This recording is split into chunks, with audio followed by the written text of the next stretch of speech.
Assalamualaikum warahmatullahi wabarakatuh. Di sini kami akan menjelaskan materi tentang penyampelan dan data. Kami dari kelompok 5 manajemen 19C. Sebelumnya, perkenalkan kelompok kami yang pertama, Oktaviana Anggaritasari, NPM 190115. Yang kedua, Erlanda Nova Wibowo, NPM 190137. Yang ketiga, Melinda Puspadewi, NPM 190140. Yang keempat, Afia Yumna Fahima, NPM 190147. Yang kelima, Amadea Arinta Kusuma Putri, NPM 190148. Dan yang terakhir, Dandi Rahmat Hidayatul Salsa, NPM 190150. Yang pertama, sampel, yaitu penelitian dari meneliti seluruh elemen populasi, itu dapat diartikan sebagai sensus. Kemudian, penelitian sampel dapat diartikan sebagai meneliti sebagian dari elemen-elemen populasi, di mana dalam anggota sampel itu bisa disebut sebagai objek. Secara teknis, umumnya mengalami kesulitan untuk melakukan sensus. Jika jumlah elemen populasinya relatif banyak atau sulit dihitung, biasanya peneliti mengalami kesulitan ketika melakukan sensus dan menemui kendala. Yang pertama, keterbatasan waktu. Yang kedua, biaya dan tenaga kerja yang tersedia. Ada beberapa faktor yang menjadi alasan peneliti melakukan penelitian sampel daripada sensus. Di antaranya, yang pertama yaitu jika jumlah elemen populasi relatif banyak, peneliti tidak mungkin mengumpulkan seluruh elemen populasi karena akan memerlukan biaya dan tenaga yang relatif tidak sedikit. Yang kedua, kemudian kualitas data yang dihasilkan oleh penelitian sampel lebih sering baik dibandingkan dengan hasil sensus karena proses pengumpulan dan analisis data sampel relatif lebih teliti. Supervisi peneliti terhadap tenaga pengumpul data dan pemrosesan data dapat dilakukan dengan lebih baik lagi. Kemudian yang ketiga ada proses penelitian dengan menggunakan data sampel relatif lebih cepat daripada sensus, sehingga dapat mengurangi jangka waktu antara saat timbulnya kebutuhan informasi hasil penelitian dengan saat tersedianya informasi yang diperlukan. Dan yang terakhir, ada alasan lain yang menghendaki penelitian dengan sampel, terutama dalam kasus pengujian yang bersifat merusak. Misalnya, dalam perusahaan bola lampu bermaksud melakukan uji kendali mutu terhadap seluruh bola lampu hasil produksinya dengan memilih sebagian atau sampel untuk diuji daya tahannya. Pengujian dimaksudkan untuk menentukan apakah seluruh bola lampu yang dihasilkan telah sesuai dengan standar mutu. Perusahaan dalam hal ini tidak dapat mungkin menguji seluruh bola lampu yang diproduksi kecuali perusahaan tidak bermaksud menjual bola lampu tersebut. Hubungan sampel dan populasi. Berdasarkan sebagian dari elemen populasi yang dikumpulkan dan dianalisis, hasilnya dapat menjelaskan karakteristik seluruh elemen populasi. Analisis data sampel secara kuantitatif menghasilkan statistik sampel yang digunakan untuk mengestimasi parameter populasinya. Statistik merupakan ukuran numeris yang dihitung dari pengukuran sampel, sedangkan parameter adalah ukuran deskripsi numeris yang dihitung dari pengukuran populasi. Statistik sampel biasanya digunakan untuk membuat inferensi mengenai parameter populasinya.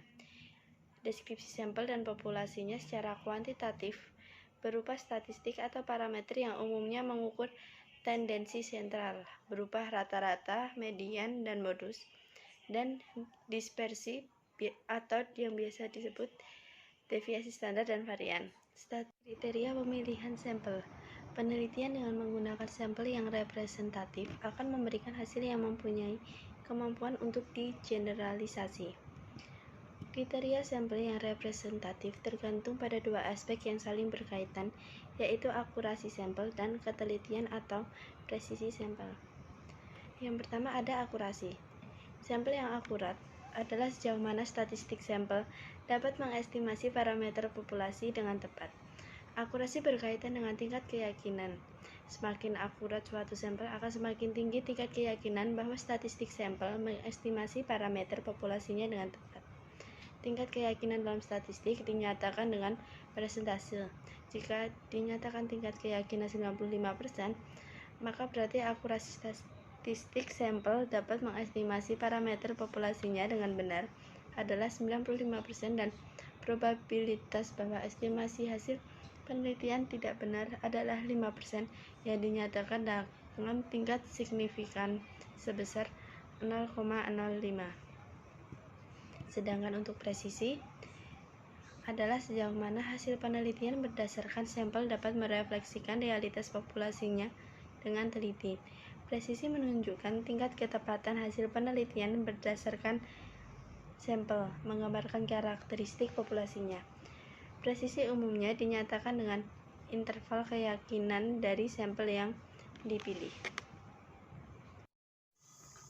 Prosedur pemilihan sampel.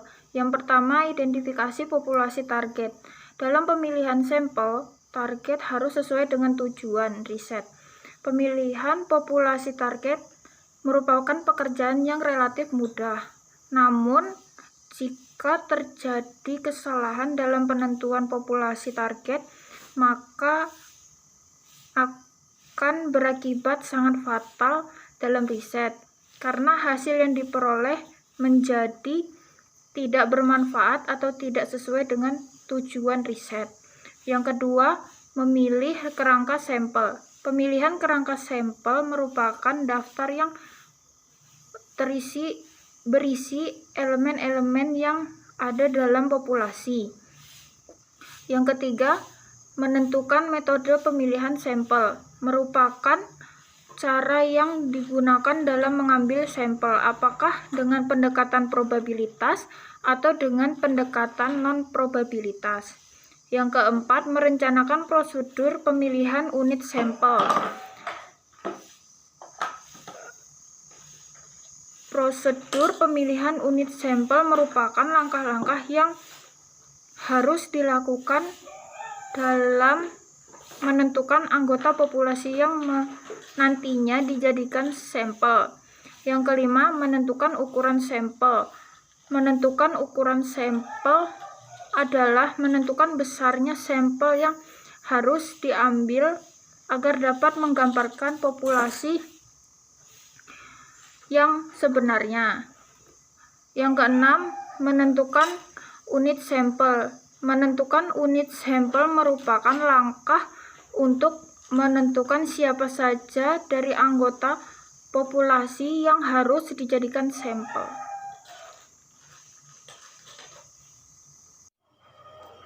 Metode pemilihan sampel probabilitas. Yang pertama, teori dan distribusi pemilihan sampel probabilitas.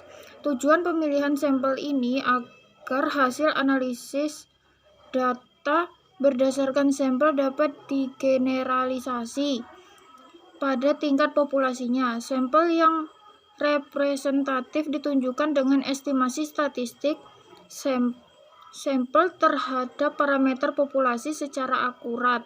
Faktor utama dalam pemilihan sampel probabilitas adalah proses pemilihan yang dilakukan secara acak. Yang kedua, pemilihan sampel acak sederhana. Metode ini memberikan kesempatan yang sama dan bersifat tak terbatas dalam setiap elemen populasi untuk dipilih sebagai sampel. Metode ini relatif sederhana karena memerlukan satu tahap prosedur pemilihan sampel. Yang ketiga, pemilihan sampel sistematis. Meskipun mudah dipahami, tetapi jarang digunakan dalam praktik karena relatif sulit dan memerlukan banyak tenaga dan biaya, terutama jika elemen populasinya banyak. Yang keempat, pemilihan sampel acak berdasarkan strata, dengan mengklasifikasi suatu populasi ke dalam sub-sub populasi berdasarkan karakteristik tertentu dari elemen-elemen populasi, misalnya berdasarkan jenis kelamin, industri, tahun angka, dan size perusahaan. Sampel dipilih dengan metode acak sederhana atau metode sistematis. Cara memilih sampel ini dengan metode secara acak berdasarkan strata. Klasifikasi subpopulasi pertimbangan aspek relevansinya dengan tujuan penelitian. Yang kelima, pemilihan sampel berdasarkan kelompok dilakukan dengan satu tahap atau beberapa tahap. Penentuan unit sampel. Karakteristik elemen-elemen antara kelompok unit sampel satu dengan unit sampel yang lainnya relatif sama. Jika pemilihan sampel satu tahap, maka subjek sampel dapat dipilih secara acak, sederhana, atau cara sistematik dari tiap sampel, sampai sampel melalui beberapa tahap ditentukan bertahap dalam beberapa tingkat unit sampel. Kelemahannya menghasilkan data yang tingkat reliabilitasnya paling rendah di antara alternatif metode pemilihan sampel probabilitas. Yang keenam, pemilihan sampel area. Metode secara acak berdasarkan kelompok yang dilakukan untuk memilih sampel dari populasi yang lokasi geografisnya terpencar. Metode ini diterapkan jika faktor lokasi dipertimbangkan dalam pemilihan sampel. Metode pemilihan sampel non-probabilitas. Yang pertama, pemilihan sampel berdasarkan kemudahan. Sampel dari elemen populasi, orang atau kejadian yang datanya mudah diperoleh oleh peneliti. Elemen yang dipilih sebagai subjek penelitian adalah tidak terbatas, sehingga peneliti memiliki kebebasan untuk memilih sampel yang paling cepat dan murah. Contohnya, penelitian mengenai perilaku konsumen terhadap suatu produksi dapat melakukan survei kepada setiap pengunjung yang dijumpai di toko swalayan. Kelebihan dari metode ini waktu pelaksanaan yang relatif cepat dengan biaya yang relatif murah. Namun metode ini memiliki kelemahan, yaitu hasil analisis data sampel mempunyai tingkat generalisasi yang rendah. Yang kedua, pemilihan sampel bertujuan. Artinya, penelitian ini mempunyai target tertentu dalam memilih sampel secara tidak acak. Pemilihan sampel berdasarkan pertimbangan merupakan tipe pemilihan sampel secara tidak acak yang informasinya diperoleh dengan menggunakan pertimbangan tertentu, disesuaikan dengan tujuan atau masalah penelitian. Kelemahan dari metode ini, hasil analisis yang kemampuan generalisasinya rendah. Yang terakhir, penelitian sampel berdasarkan kuota. Artinya, memilih sampel secara tidak acak dapat dilakukan dengan melihat jumlah tertinggi untuk setiap kategori dengan populasi target. Contohnya, peneliti menentukan responden berdasarkan jenis industri, skala perusahaan, departemen fungsional, atau gender pekerja, dengan tujuan untuk menaikkan tingkat representatif sampel penelitian. Kesalahan statistik error. Kesalahan pemilihan sampel, sampling error. 1. Kesalahan kerangka sampel. 2. Kesalahan unit sampel. 3. Kesalahan peralihan sampel secara acak. Kesalahan systematic error. 1. Kesalahan responden. 2. non-responden bias. 3. Respon bias. 4. Kesalahan administratif. 5. Kesalahan pewawancara. 5. Kecurangan pewawancara. Jenis data dibagi menjadi 3, data subjek, data fisik, dan data dokumenter.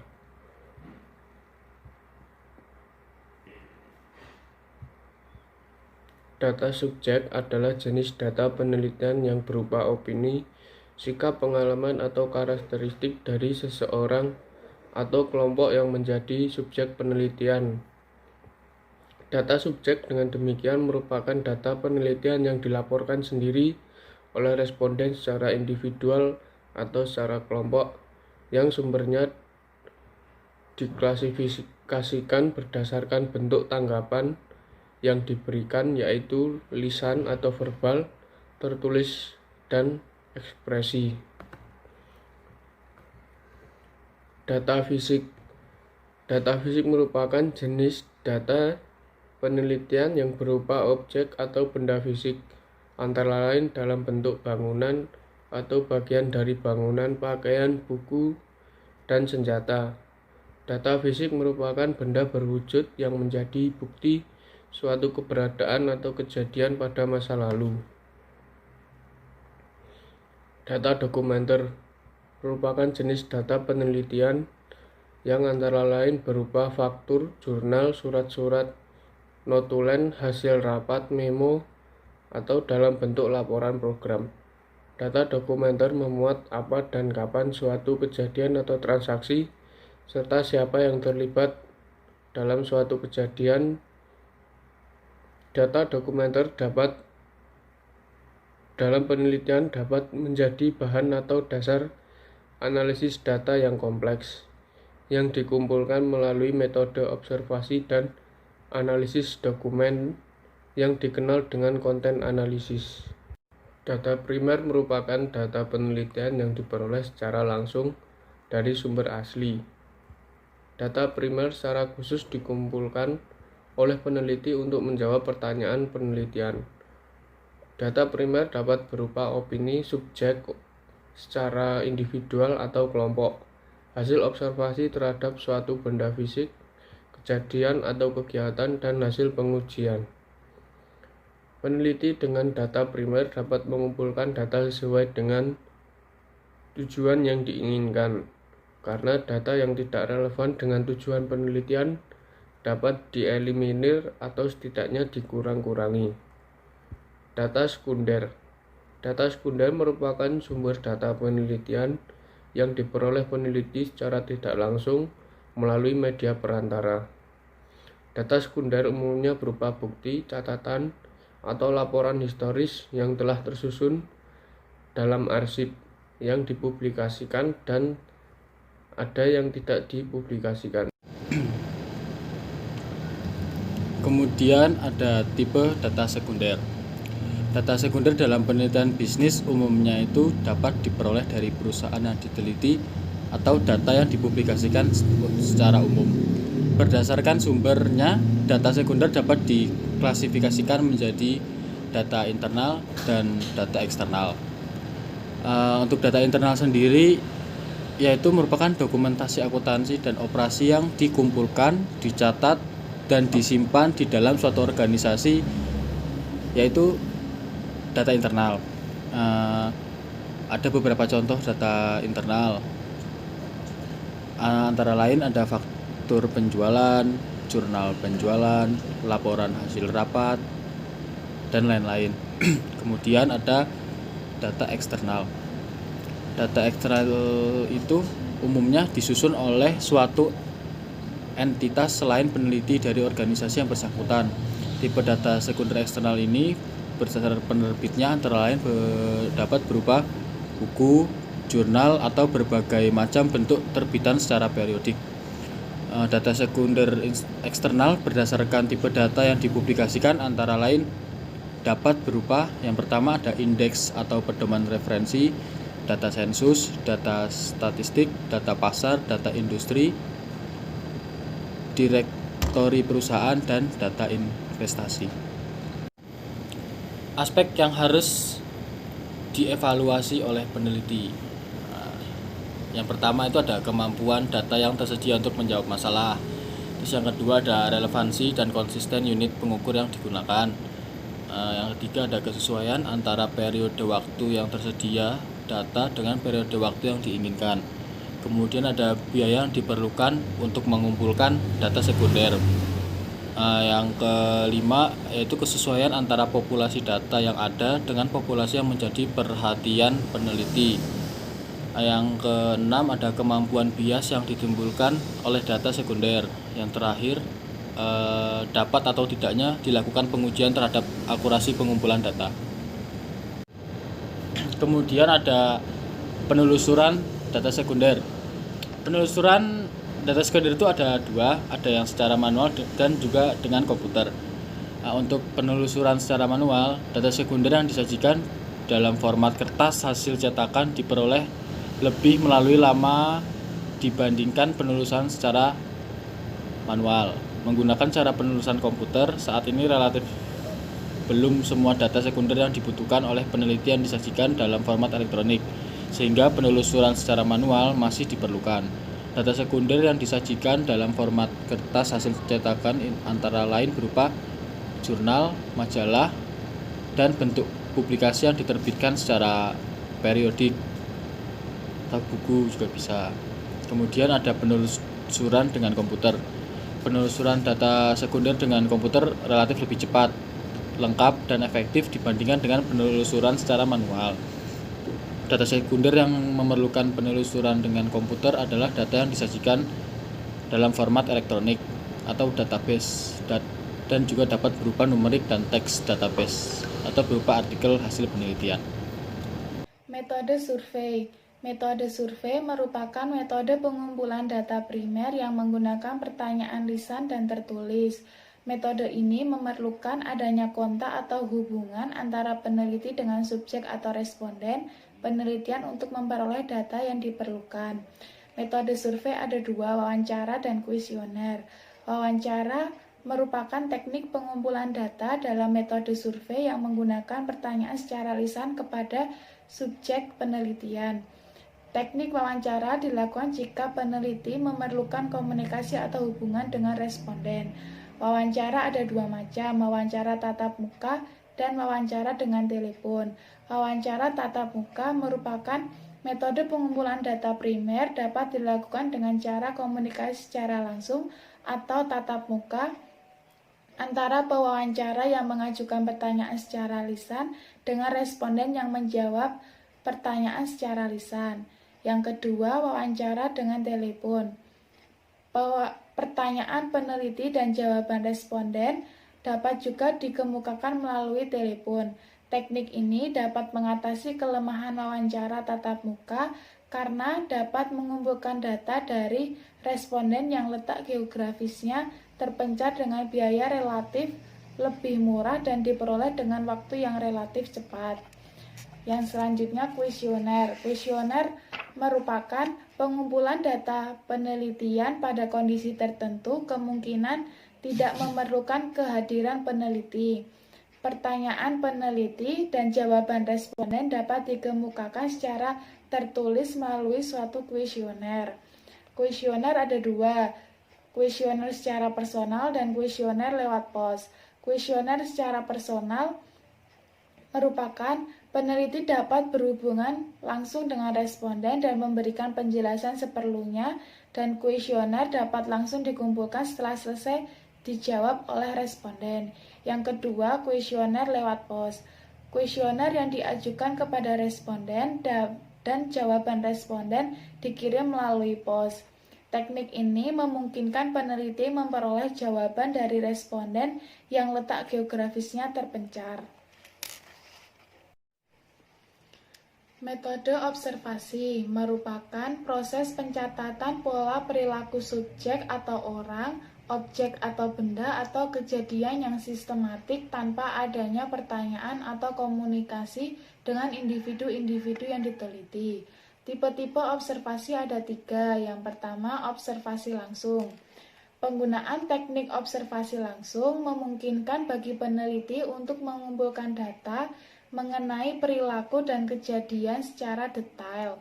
Peneliti dalam observasi langsung tidak berusaha untuk memanipulasi kejadian yang diamati. Pengamat hanya mencatat apa yang terjadi sehingga mempunyai peran yang pasif. Yang kedua, observasi terhadap perilaku dan lingkungan sosial. Tujuan observasi dalam banyak hal adalah untuk memahami perilaku dan kejadian-kejadian dalam lingkungan sosial. Ada 3 teknik observasi yang dapat digunakan pada penelitian terhadap lingkungan. Yang pertama, participant observation. Peneliti melakukan observasi dengan cara melibatkan diri atau menjadi bagian dari lingkungan sosial atau organisasi yang diamati.